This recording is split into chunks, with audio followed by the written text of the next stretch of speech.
Petugas itu mendorong kereta ke dalam brankas besi. Setelah menyerahkan uang, dia mengucapkan selamat tinggal kepada pria itu. Setelah tukang pos pergi, pria itu mengeluarkan pembersih tangan. Dengan ekspresi menghina di wajahnya. Tanpa diduga, petugas pembawa uang itu baru saja mengambil beberapa langkah. Mulutnya berbusa dan kejang-kejang. Namun, seorang pria tidak jauh dari situ juga menunjukkan gejala yang sama. Ketika petugas pemadam kebakaran tiba, pupil pria yang melebar itu juga berkontraksi. Sehingga dia berspekulasi bahwa pria itu mungkin telah terkena gangguan saraf. Kapten polisi menyadari bahwa segalanya tidak sesederhana itu, dan dengan cepat memberitahu tim itu menghentikan pekerjaan mereka untuk mencegah infeksi, dan mengunci seluruh bangunan, melarang semua orang untuk masuk. Pada saat itu, pintu brankas besi tiba-tiba tertutup. Karena Bobby ingin menyelamatkan manusia, dia berlari sendirian ke brankas itu. Akibatnya, mereka berdua terjebak di brankas besi. Karena sistem keamanan brankas, mereka hanya bisa menunggu brankas dibuka besok pagi. Saat itu, Willy melihat melalui kamera pengintai bahwa Bob memiliki ekspresi yang tidak normal. Tak heran, gejala keracunan itu juga muncul. Untuk memastikan ada cukup oksigen di brankas, anggota tim segera memutuskan aliran listrik. Mereka mengebor lubang dengan bor listrik, dan kemudian memasukkan tabung oksigen. Willy masih khawatir, jadi dia memutuskan untuk membuka dinding. Tapi di depan dinding, tembaga setebal 3 meter ini tidak ada berhasil. Bahkan mereka menggunakan tombak, lalu mengendalikan truk pemadam kebakaran untuk menarik tombak. Meruntuhkan tembok. Pada saat itu, kantor pusat bank juga menggunakan remote control untuk membuka pintu brankas besi. Jack terkejut melihat Athena berangsur-angsur sadar kembali. Pria di sebelah juga terjaga. Tapi setelah beberapa tes, tidak ada zat berbahaya yang ditemukan. Jadi mereka pulang saja.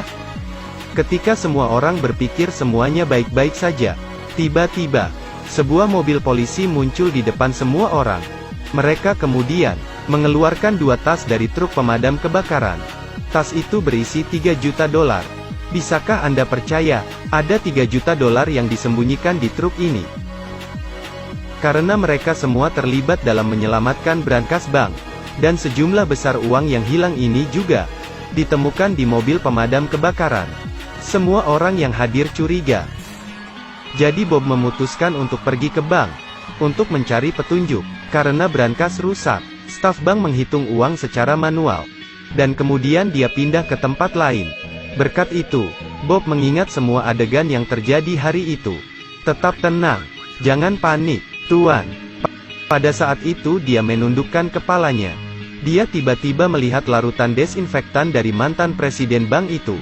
Polisi datang dengan cepat setelah menerima laporan, dan segera melakukan pemeriksaan. Bob berpikir bahwa pembersih tangan jenis ini mungkin mengandung racun. Jadi, ada kemungkinan mantan presiden yang meracuninya. Pada saat itu, manajer menemukan bahwa berlian senilai $6 juta telah hilang dari brankas besi. Setelah mendengar itu, polisi bergegas ke rumah mantan presiden bank, dan mengetuk pintu untuk waktu yang lama. Tapi tidak ada jawaban. Pintu tidak terkunci saat polisi membuka pintu. Tapi, mantan presiden bank sudah mati. Namun, mereka tidak menemukan jejak berlian di atasnya. Mungkin karena hasil rampasannya tidak merata. Untuk itu dia dieksekusi tanpa ampun. Hal-hal menjadi lebih menarik. Laporan pengujian disinfektan di sini menegaskan bahwa itu mengandung racun 100 kaki. Pada saat ini Bob tiba-tiba memikirkan seseorang. Itu Alex. Dia adalah pekerja pemeliharaan pemadam kebakaran. Karena kaki dinginnya yang sangat parah. Tetapi kondisinya baru-baru ini mereda. Obat tradisional telah ditemukan. Obat itu mengandung 100 kaki vena. Jadi, hari ini semua orang akan mengeluarkan ular itu dari lubang. Namun, melihat bahwa masalah ini terungkap, Alex segera berbalik dan lari. Tak disangka, polisi yang sudah lama menunggu di pintu gerbang langsung memborgolnya. Alex tidak pernah berpikir bahwa pembawa uang akan alergi terhadap racun 100 kaki. Sehingga kebenaran mulai terungkap sedikit demi sedikit. Kelompok polisi ini menemukan 3 juta dolar di truk pemadam kebakaran. Selain itu, mereka baru-baru ini berpartisipasi dalam penyelamatan brankas bank. Jadi pelakunya adalah mereka semua.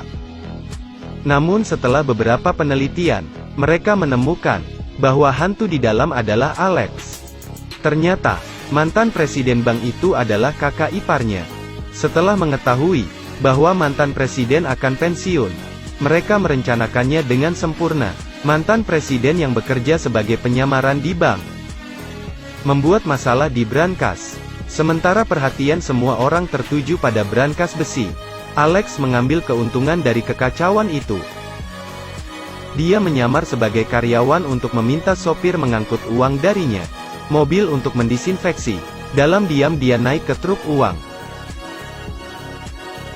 Dan kemudian dengan mudah mengambil 3 juta dolar dan menyembunyikannya di truk pemadam kebakaran. Dia membuang alat-alatnya untuk menutupi kejahatannya, dan dengan agresif meninggalkan tempat kejadian. Tetapi yang tidak dia duga adalah, ketika dia pergi untuk mengumpulkan uang, dia menemukan bahwa dia selangkah di belakang. Uang itu diambil oleh polisi. Dan pelapor di balik ini adalah mantan presiden. Karena dialah yang memulai kasus ini. Alasan dia menyetujui konspirasi ini bukan hanya karena 3 juta dolar, tapi untuk berlian senilai 6 juta dolar. Oleh karena itu, dia sering berlatih memejamkan mata, dan mencari lokasi berlian agar bisa diambil kembali. Tidak ada masalah setelah pemadaman listrik hari itu. Dia berpikir bahwa semuanya berada di bawah kendalinya. Siapa yang mengira bahwa Bob akan mempertaruhkan nyawanya untuk menyelamatkannya? Hal ini menggagalkan rencananya, dan dia harus meracuni Athena. Saat aliran listrik terputus, mantan presiden itu mengantongi berlian senilai 6 juta dolar, dan dia langsung diselamatkan oleh pemadam kebakaran. Setelah berhasil melarikan diri, dia bisa saja melarikan diri ke luar negeri, dan menjalani kehidupan yang bebas dan bahagia. Tetapi Alex, yang dia rasakan, dia menjadi gila. Alex marah. Jadi dia membunuhnya dan mencuri berlian itu. Namun Alex membantahnya. Berlian senilai 6 juta dolar itu hilang begitu saja. Lembaga forensik mulai membedah tubuh mantan presiden itu. Saat ini berlian ditemukan. Jadi pada hari kecelakaan, dia langsung menelan semua berlian di perutnya. Pencurian ini tak tertandingi. Tapi, dia tidak bisa membayangkan bahwa berlian yang tak ternilai ini akan membuatnya mati. Jadi, menjadi terlalu serakah tidak akan berakhir dengan baik.